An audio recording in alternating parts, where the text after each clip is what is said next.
मई 2026, कोलकाता। सुबह के 7 बज रहे थे और काउंटिंग शुरू होने से पहले ही हवा में कुछ था। पीएमसी के दफ्तरों में कॉन्फिडेंस था, वही पुराना जमा हुआ कॉन्फिडेंस।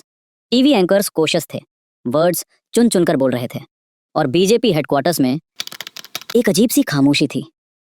खामोशी उन लोगों की होती है जो बहुत लंबे समय से किसी चीज का इंतजार कर रहे हों। 12 साल, booth by booth, village by village, worker by worker. कुछ घंटों बाद टेलीविजन स्क्रीन्स पर हरा रंग धीरे धीरे भगवा होने लगा। बीजेपी क्रॉस्ड मेजॉरिटी, फिर 150, फिर 180, फिर 200। वेस्ट बंगाल, वो स्टेट जहां बीजेपी को आउटसाइडर कहा जाता था, जहां लेफ्ट ने 34 साल राज किया, जहां ममता बनर्जी को हराना असंभव माना जाता था, उसी बंगाल में बीजेपी ने 207 सीटें जीत ली। लेकिन ये सिर्फ एक इलेक्शन जीतने की कहानी नहीं है, ये उस आदमी की कहानी है जिसने पॉलिटिकल मैप को शतरंज की बिसात की तरह पढ़ा और फिर एक एक खाना जीतता चला गया। अमित शाह। इंडिया में कुछ स्टेट्स हैं जहां बीजेपी का जाना सिर्फ पॉलिटिक्स नहीं, तीर्थ यात्रा जैसा लगता है। तमिलनाडु, केरल और वेस्ट बंगाल। क्यों? क्योंकि बंगाल सिर्फ एक स्टेट नहीं था, बंगाल एक आइडिया था। यहाँ चाय की दुकान भी पॉलिटिक्स थी, कॉलेज इलेक्शंस भी पॉलिटिक्स थे, दुर्गा पूजा कमेटी की मीटिंग भी पॉलिटिक्स थी, और गांव का क्लब भी पॉलिटिक्स था। बंगाल में आइडियोलॉजी घर घर जाती थी, फ्लैग पोल से नहीं, बातचीत से। 1947 के पार्टीशन के बाद ईस्ट पाकिस्तान से लाखों हिंदू रेफ्यूजीज बंगाल आए। आइडेंटिटी बदली, बॉर्डर पॉलिटिक्स बदली, एंगर बदला। धीरे धीरे कांग्रेस कमजोर होती गई और 1977 में ज्योति बसु के नेतृत्व में लेफ्ट फ्रंट सत्ता में आया। अगले 34 साल लेफ्ट सिर्फ एक सरकार नहीं था, वो एक इकोसिस्टम था। Teachers unions, farm unions, student politics, local committees, village networks, booth management, cadre discipline. Bengal में इलेक्शन स्पीचेस से नहीं जीते जाते थे, ग्राउंड कंट्रोल से जीते जाते थे। लेकिन फिर एक औरत ने पूरे सिस्टम को चैलेंज कर दिया, Mamata Banerjee. Aggressive, emotional, street fighter, एक ऐसी लीडर जो लेफ्ट के खिलाफ अकेले खड़ी हो गई। सिंगुर में किसानों की जमीन जा रही थी, नंदीग्राम में पुलिस फायरिंग हुई, और ममता वो वहीं थी जहां एंगर था। यहीं लेफ्ट पहली बार डगमगाया। 2011 assembly election, TMC 184 seats, left collapse. Bengal में 34 साल पुरानी सत्ता रातों रात बदल गई, लेकिन बीजेपी ऑलमोस्ट इनविजिबल। 2011 में बंगाल उनके लिए सिर्फ एक दूर का सपना था। किसी ने इमेजिन भी नहीं किया था कि एक दिन यही पार्टी बंगाल जीतेगी। Delhi, 2014, BJP national headquarters. Narendra Modi prime minister बनने जा रहे थे। पूरा देश बीजेपी वेव की बात कर रहा था। नरेंद्र दामोदर दास मोदी। एक आदमी इंडिया का पॉलिटिकल मैप अलग नजर से देख रहा था, अमित शाह। भारतीय राजनीति में उन्हें एक नाम से जाना जाता है, चाणक्य। क्योंकि अमित शाह स्पीचेस से पॉलिटिक्स नहीं करते, वो सिस्टम्स बनाते हैं, डेटा पढ़ते हैं, वीकनेस ढूंढते हैं, और इलेक्शंस को साइकोलॉजिकल वॉर में बदल देते हैं।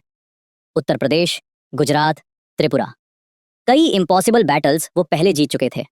लेकिन बंगाल बहुत अलग था, क्योंकि बंगाल में बीजेपी को सिर्फ इलेक्शन नहीं जीतना था, उसे कल्चरली एक्सेप्ट भी करवाना था, और यही इस मिशन को डेंजरस बनाता था। 2014 लोकसभा इलेक्शन में बीजेपी ने बंगाल में सिर्फ 2 सीट्स जीती थीं, टीएमसी ने 34। लेकिन अमित शाह नंबर्स नहीं देख रहे थे, वो पैटर्न्स देख रहे थे।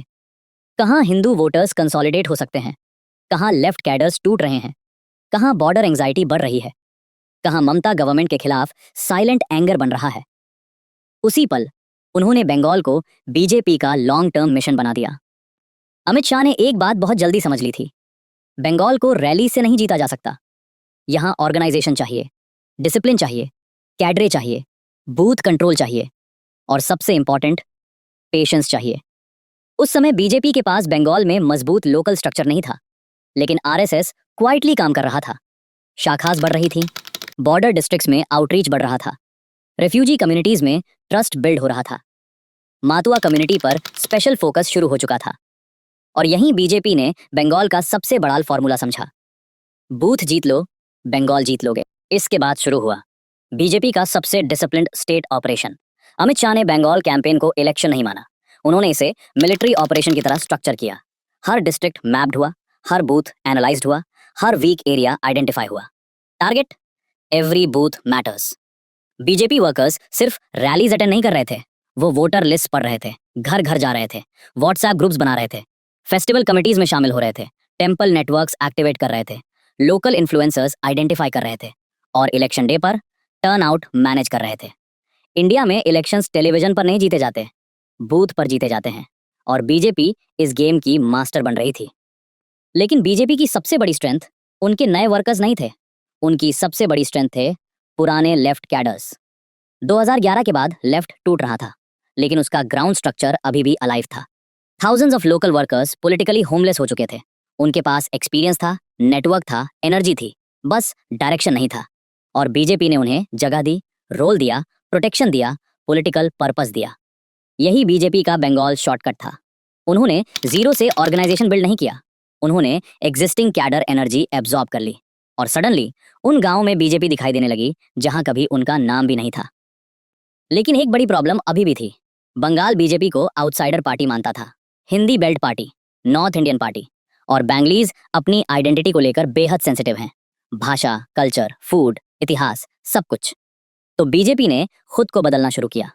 नरेंद्र मोदी बंगाली फ्रेसेस यूज करने लगे, अमित शाह दुर्गा पूजा इवेंट्स में जाने लगे, BJP leaders traditional Bengali clothes पहनने लगे, फिश ईटिंग ओपनली डिस्कस होने लगा। क्योंकि बंगाल में फूड सिर्फ फूड नहीं होता, आइडेंटिटी होता है, कल्चर होता है, इमोशन होता है। बीजेपी समझ चुकी थी, अगर कल्चरली एक्सेप्ट नहीं हुए तो पॉलिटिकली एक्सेप्ट कभी नहीं होंगे। तो उन्होंने हिंदुत्व को बंगाली पैकेजिंग में प्रेजेंट किया। यहीं गेम बदलना शुरू हुआ। बंगाल की पॉलिटिक्स में बॉर्डर हमेशा सेंसिटिव इशू रहा है। Bangladesh border, illegal immigration debate, refugee politics, citizenship fears. BJP ने इस इशू को एग्रेसिवली उठाना शुरू किया। पार्टी का आरोप था कि बॉर्डर डिस्ट्रिक्ट्स की इलेक्टोरल बैलेंस बदल रही है। नॉर्थ 24 परगनाज, मुर्शिदाबाद, मालदा, इन नामों को बीजेपी लगातार हाईलाइट करती रही। सीएए और एनआरसी डिबेट यहीं से इमोशनली एक्सप्लोसिव बन गई। बीजेपी खुद को प्रोटेक्टर की तरह प्रेजेंट कर रही थी, मातुआ कम्युनिटी के लिए, हिंदू रिफ्यूजीज के लिए। ये क्लेम्स पॉलिटिकली कॉन्टेस्टेड रहे। टीएमसी और ऑपोजिशन ने इन्हें प्रोपेगेंडा कहा, लेकिन इमोशनल रेजोनेंस था और बीजेपी ने उसे एम्पलीफाई किया। उनका मैसेज सिंपल था, रियल वोटर्स डिसाइड बंगाल। फिर बंगाल पॉलिटिक्स और वायलेंट होती गई। 2018 panchayat elections, nomination clash, booth violence allegations, office fire, dead workers. BJP लगातार दावा कर रही थी कि उनके वर्कर्स टारगेटेड हो रहे हैं। नेशनल मीडिया में कुछ नाम लगातार आने लगे, दुलाल कुमार, अभिजीत सरकार, मनीष शुक्ला, अर्जुन चौरसिया। हर फ्यूनरल एक पॉलिटिकल मैसेज बन रहा था, हर डेथ एक मोबिलाइजेशन।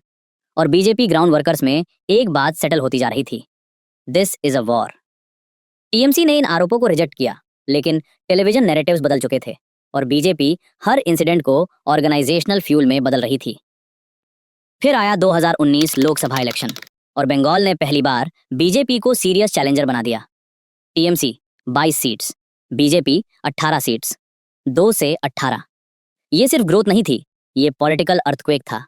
क्योंकि बीजेपी अब बंगाल में फ्रिंग पार्टी नहीं रही थी, अब वो डायरेक्ट ऑल्टरनेटिव थी। और सबसे डेंजरस बात, उनके वर्कर्स का मोरल पीक पर था। उन्हें लगने लगा था अगली बार फाइनल बैटल होगी। 2021 असेंबली इलेक्शन, शायद मॉडर्न इंडियन हिस्ट्री का सबसे intense state campaign. BJP full force में उतर चुकी थी। Massive rallies, central leadership deployment, digital war rooms, booth analytics, women outreach, SC/ST targeting, religious messaging, door to door mobilisation, everything synchronise था। लेकिन ममता बनर्जी भी experienced fighter थीं। उन्होंने पूरे इलेक्शन को एक सेंटीमेंट में बदल दिया, बंगाल अपनी बेटी को चाहता है। और result, TMC 213 seats, BJP 77 seats. Officially BJP हार गई, लेकिन पॉलिटिकली उन्होंने बंगाल की पूरी ऑपोजिशन स्पेस कैप्चर कर ली थी। Left collapse, Congress irrelevant. अब बंगाल बाइपोलर हो चुका था, टीएमसी बनाम बीजेपी, बस। 2021 के बाद बंगाल में पब्लिक मूड बदलने लगा, धीरे धीरे लेकिन निश्चित रूप से। Teacher recruitment scam allegations, corruption accusations, local syndicate complaints, Sandeshkhali controversy, women harassment allegations, और फिर आरजी कर मेडिकल कॉलेज, एक डॉक्टर की रेप और मर्डर, हॉस्पिटल कैंपस के अंदर। पूरा बंगाल सड़कों पर उतर आया। डॉक्टर्स प्रोटेस्ट कर रहे थे, विमेन रात को मार्च निकाल रही थीं, मिडिल क्लास फैमिलीज भी अब ओपनली बोल रही थीं। इसे सिर्फ लॉ एंड ऑर्डर इशू नहीं बनाया, उन्होंने इसे गवर्नेंस फेलियर का सिंबल बना दिया। फियर स्टेट, सिंडिकेट राज, कोलैप्स्ड एडमिनिस्ट्रेशन, ये फ्रेजेस लगातार रिपीट होने लगे और धीरे धीरे एंटी इनकम्बेंसी इमोशनल बन गई। 2024 के बाद अमित शाह ने ऑपरेशन को फाइनल फेज में डाला। स्ट्रैटेजी सिंपल थी, no over confidence, no emotional mistakes, only organisation. BJP workers booth wise data verify कर रहे थे, वोटर लिस्ट करेक्शंस मॉनिटर हो रहे थे, बॉर्डर डिस्ट्रिक्ट्स पर एक्स्ट्रा फोकस था, विमेन आउटरीच इंटेंसिफाई हो चुकी थी, मातुआ बेल्ट एग्रेसिवली टारगेटेड था, आरएसएस नेटवर्क्स कंटिन्यूअसली एक्टिव थे। पार्टी लीडरशिप समझ चुकी थी, बंगाल टेलीविजन से नहीं जीतेगा, बंगाल ग्राउंड डिसिप्लिन से जीतेगा। और बीजेपी ने वही किया, slowly, quietly, relentlessly. Counting day, morning trends आने लगे, बीजेपी लीड्स, फिर बिगर लीड्स, फिर साइलेंस। कोलकाता शॉक था, दिल्ली सेलिब्रेटिंग थी और बीजेपी हेडक्वार्टर्स में 12 साल का प्रेशर फाइनली खत्म हो रहा था। Final result, BJP 207 seats, TMC 80 seats. The impossible state had finally fallen. BJP ने बंगाल सिर्फ स्पीचेस से नहीं जीता, उन्होंने बंगाल को स्टडी किया, उसकी कल्चर समझी, उसकी एंगर समझी, उसकी बूथ पॉलिटिक्स समझी, उसकी आइडेंटिटी समझी। उन्होंने ऑर्गेनाइजेशन को वेपन बनाया, वर्कर्स को आर्मी बनाया और इलेक्शंस को लॉन्ग टर्म ऑपरेशन। लेफ्ट ने बंगाल को आइडियोलॉजी दी, ममता ने बंगाल को इमोशन दिया, लेकिन बीजेपी ने बंगाल को मशीन पॉलिटिक्स का नया युग दिखाया। और शायद यही मॉडर्न इंडियन पॉलिटिक्स का